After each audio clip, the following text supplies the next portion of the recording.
we're following is pre-Dark Ages.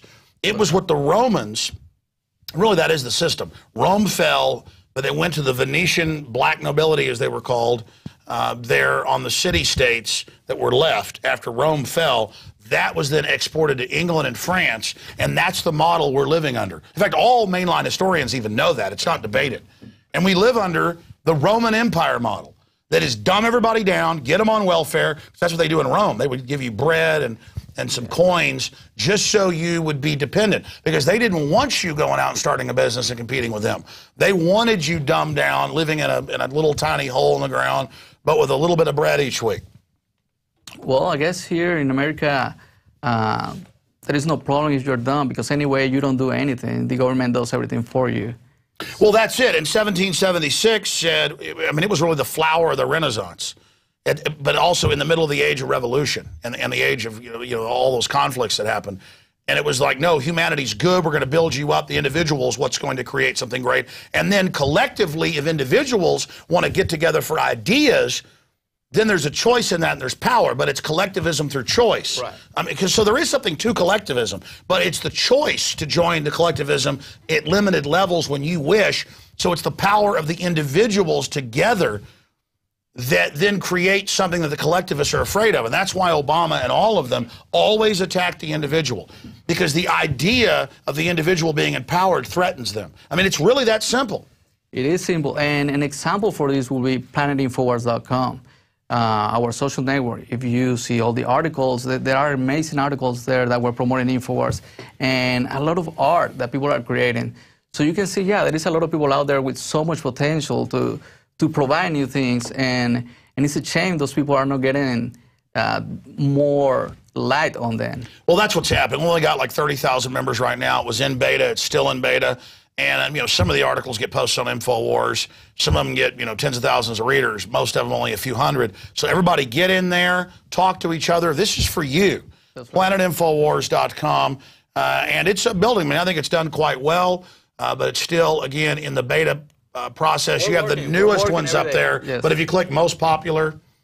Yes, you can see the most popular groups. Yeah, and then also down at the bottom, you can go down to the bottom, and you can see the last 30 days, what people voted up, the last 5 all-time, what people voted up. Again, this is about you, and it's only in beta right now, so PlanetInfowars.com. Go check it out. Get involved. Please like it on your Facebook. Get it out on your Twitter. Help us. I mean, look, we've made InfoWars an incredible success. Prison Planet, the nightly news, the radio show. It takes time. People ask, how have I been successful? Standing up for liberty, being focused, passionate, working 18 hours a day, many days, for 17 years. But now things are moving into a new level. We need to move quicker up against this tyranny. Where do you see things going? I mean, you see people are waking up to Chavez, but he still gets magically reelected. What's really happening there? What do you see happening with Chavez? Who is the opposition in Venezuela?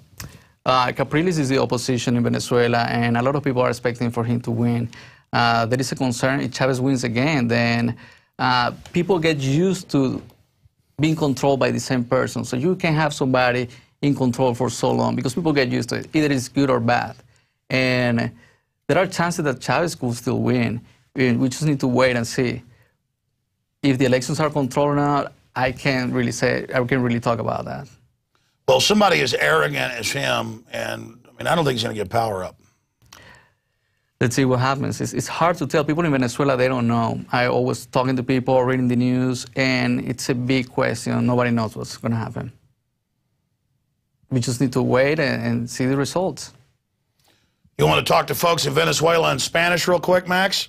Just say a few words to them. Sure, go ahead. There's a camera right over there. Look right into that one. All right. Bueno, a todos los venezolanos nada más quiero mandarles mis saludos y desde aquí lo estamos apoyando, hablando sobre las noticias de Venezuela y estamos pendientes pues, de lo que sucede por allá. Vamos a cubrir las noticias y quiero invitar a Capriles a una entrevista aquí con Alex Jones. Siempre estamos pendientes de lo que pasa por allá. Muchas gracias y saludos a todos. All right, buddy. Right. And hey, in the future, we're going to start at least once a week and then every day having Spanish news blurbs, right. Maybe 5 minutes long, and we're working on all of that. In fact, we've got a reporter who's bilingual coming in, today he should be here. So that's very exciting. We're getting a lot of stuff launched here, ladies and gentlemen, and it's thanks to you. We're not like people like George Soros that get taxpayer money out of bailouts and then fund all these groups like Media Matters and Think Progress that are calling for us to have our funding cut off. I mean, they actually wrote articles about that yesterday, saying we've got to get INFOWARS and Prison Planet not linked on Drudge because they're sending tens of millions of views, page views a year. It was 30 million. And I guess between WorldNet Daily and my site and all of them, it might even be that many. The point is that total over a year, it's about 15% of our traffic on those sites. As they pointed out, some of it was accurate, 30% of our traffic sometimes in a week. But, I mean, that's not all. We have the syndicated radio, all the other stuff we're doing. That's almost 90% of it. It's like 85% of what we're doing. But it just shows they're like, we've got to shut off their funding. We've got to shut them down. I mean, that is just so un-American, so anti-liberty. And then it's White House run, and they're tax exempt. They would never let us be tax exempt. Again, it's a rigged game because they're the enemy. So go get a 15-day free trial at PrisonPlanet.tv and then sign up after that for 15 cents a day. It takes about a minute to go sign up. You get 6 memberships for the price of 1. 6 people can use the same username passcode. Just use a passcode that, that's new. Don't use your bank account passcode. And tell people about PrisonPlanet.tv. Like us on Facebook. Real Alex Jones at Twitter. Call in to talk radio. I mean, you've got the power. We're on Boxy, Roku, PrisonPlanet.tv, Max Cabrera, and the other great IT people have busted their butts to make the site work really fast and better. You've seen it become revolutionized. I mean, we're doing so much in the face of this tyranny. I mean, they've got internet kill switches, all this coming in. And that's why I'm putting everything I've got now into expanding in the face of this. Please stand with us. We are revolutionizing resistance to tyranny. This is 1776, Part 2, and it's worldwide. Tyrants steal your money and organize it and use it against you. Vote with your dollars. Spread the word about INFOWARS.com and PrisonPlanet.tv. The Wright brothers didn't do what they did with government's help. So many of the true trailblazers did what they did while being attacked by the state. You take Galileo pointing out that the earth was not the center of the universe and being locked up by the government of that day, the corrupt church. Government is not the answer, it is the problem. And when the government fears the people, there is liberty. When the people fear the government, there is tyranny. And that's, of course, Thomas Jefferson. And, of course, V paraphrases Thomas Jefferson when he says, Evie, the people shouldn't fear the government should fear the people. It's that simple. All of the nobodies that couldn't get a job, who aren't popular, they go and get in positions of power that they create for themselves, and then they bring in more people like them so that you have to pay attention to them. That's what the presidential alerts onto your phone are about. That's what all of this is about. That's what Janet Napolitano in the Walmarts on jumbo screens saying, don't trust your neighbors, they can be terrorists, only trust us. It's because they are the terrorist. We've seen this in history thousands of times.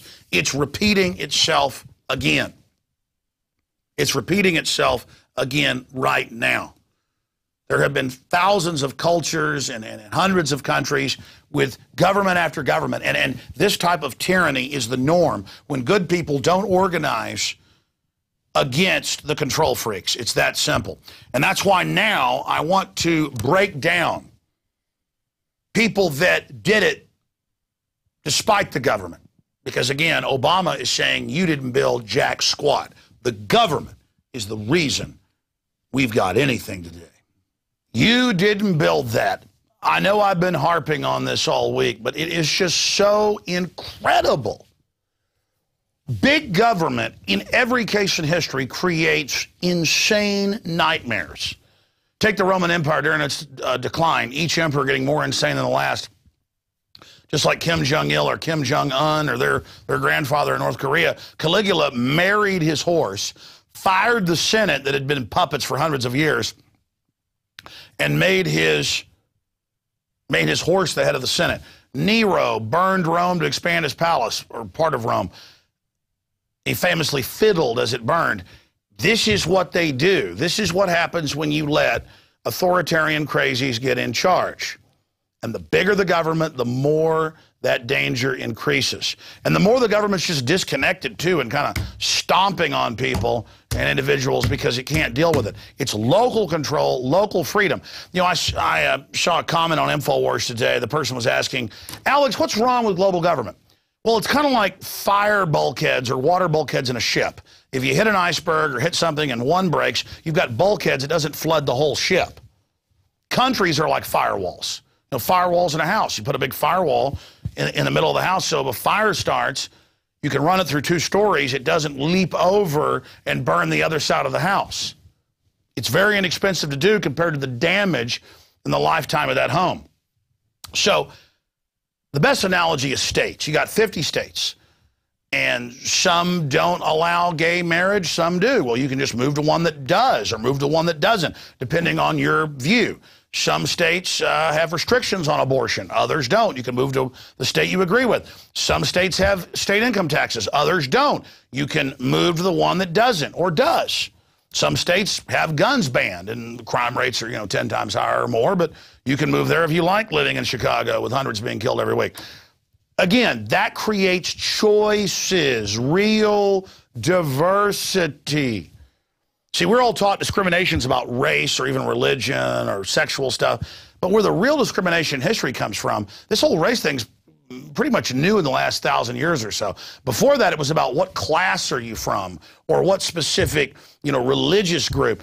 See, it all comes down to insiders only giving contracts and jobs to themselves and creating laws to shut down their competition. Big government is a nightmare, and it always promises the young and dumb all this Valhalla, not having to work, and you'll get somebody else's money. And then early on in the process, actually some of that happens, but power is being amassed. Money is being skimmed off the top. So I thought here tonight we would just do a brief expose, just off the top of my head before the show tonight. I just thought of some of the trailblazers who did things without government backing. And still, other famous folks like Lewis and Clark, they had some government backing, but it was still about their individualism to go out and do that. So certainly I recognize that people collectively can get together and build a dam, build a road, create a militia. I mean, there's all, but most of that should be voluntary. So if you agree with it and envision it, then people go out and buy organic food to where now it's about half the food on store shelves. 10 years ago, you couldn't find it. That was just voluntary voting with your dollars, changing the landscape of things. But continuing here, let's go over some of the people that did not have their success through government but themselves. Ludwig von Beethoven was a musical genius, even though in the last 10 years of his life he was pretty much deaf. Some of his most powerful symphonies came out of that just from the feelings in his mind and physical vibrations that he felt in his body from the sound. Beethoven actually liked Napoleon and big government at first, but later turned against it. You can actually look into that, and became more of a libertarian when he had been somewhat of a statist, but that was his mental processes. Beethoven produced his own music, played it out on his own piano. Beethoven, yes, worked through other talented musicians, but his mind envisioned that music.